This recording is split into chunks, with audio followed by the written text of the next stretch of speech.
Оваа група, претежно повозрасни лица, е на час по Бастун Фу во Центарот за боречки вештини во Флорида. Инструкторот Гери Хернандес демонстрира како да се употреби бастунот во случај на напад. Кога сте стар, а ве нападнале, нема да биде исто како кога сте имале 20 години.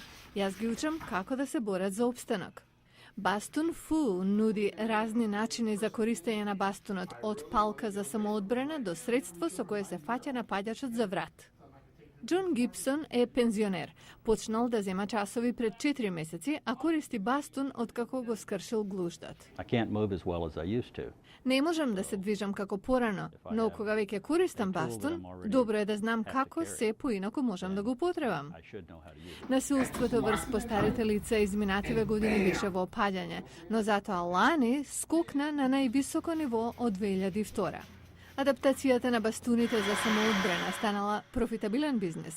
Мерл Мекалпин рачно изработува до 100 бастуни неделно.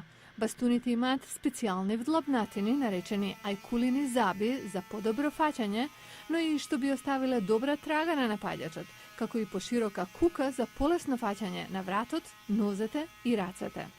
Мекалпин работи за Cane Masters. Компанијата промовира и часови по Бастун Фу, а проценува дека околу 3500 лица во Соединетите Американски држави веќе посетуваат часови по оваа вештина.